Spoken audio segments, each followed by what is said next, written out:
Few people in the intellectual property industry would deny that patent owners ought to get fair and reasonable compensation when other parties use their intellectual property.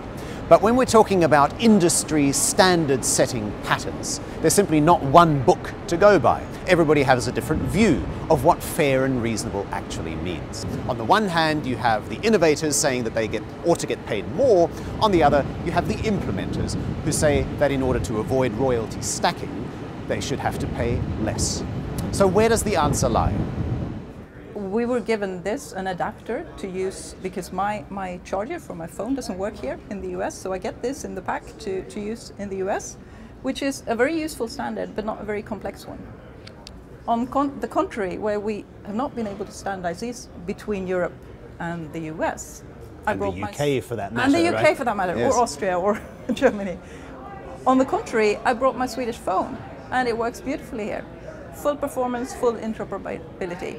And it seems obvious to me that companies like Ericsson has no business case for investing billions and billions and billions year after year in developing these technologies that makes our phones work across the world with the same performance, unless there's a fair reward for that. The FRAND system, as we have seen it today, has brought us to an incredibly good spot where we're able to use our phones in any country with the same performance. It's really unrivaled in terms of creating a complex technology that has been globally deployed record fast, created a mass market in no time as compared to anything else. I think it's amazing, and I think I'm for sure going to stay working to keep it that way. But what we've seen in some of the FRAND litigation is a really remarkable range of disagreement. So in the Microsoft Motorola case, the parties were literally 1,000 times apart. One party said it's worth a couple $1 million, and one party said it's worth a couple $1 billion. And we got to be able to get closer to that. But this will likely lead to more litigation, which some at IPBC Global found problematic, even those who spent years at the heart of the court system. Litigation basically is a failure of the system. If we're going to do a good job of resolving conflicts of this dimension, we need to find ways to do that outside the court system, I think. And patent pools are one of the resources we have to make that work better. Patent pools have come a long way, and innovative patent pool administrators like VIA, we look at who we need in the room, and we can work with the licensor. So Roger Ross brought together various players in the radio frequency ID business in a patent pool in 2005.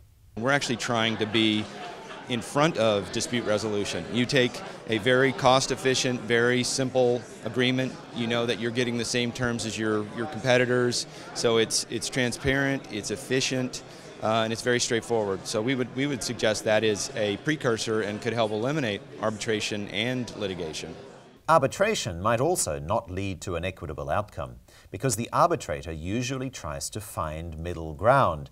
Ironically, that might not yield the best results. Director of the Law, Science and Technology program at Stanford University, Mark Lemley, and Professor of Business Strategy at the University of California at Berkeley, Carl Shapiro, came up with a different approach. One of the things Carl and I suggest is what we call in the United States baseball arbitration, or so-called final offer arbitration.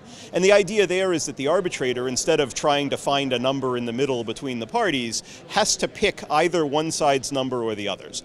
And what that does is, in a lot of circumstances, it drives parties to be more reasonable. If you take an outlandish position and your opponent takes a more reasonable position, you're going to lose altogether, because the opponent's number is the one that's going to be picked. And so if we could actually try to drive the parties towards a middle ground, then I think we're not going to eliminate uncertainty and we're not going to eliminate litigation, but we could actually get closer towards the goal of getting people paid a reasonable price for their intellectual property without allowing them to hold up. Just now you described the inventor, the innovator, as being a little bit more idiosyncratic. I suppose it's because they have an emotional attachment to their innovation. Maybe that's the reason. But who do you think is being less reasonable about the debate?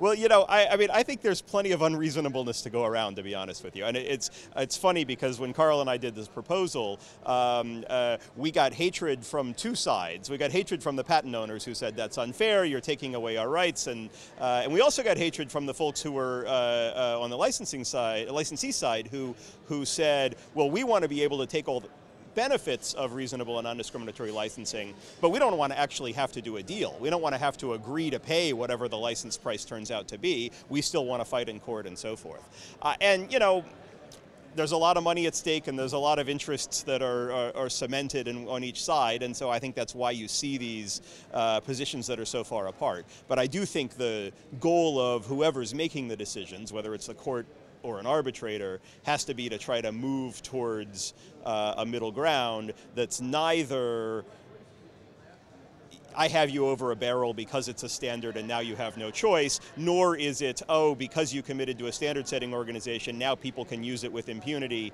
and there's nothing you can do about it. Patent pools, arbitration, mediation, all looking to reach the elusive goal of fair, reasonable and non-discriminatory pricing.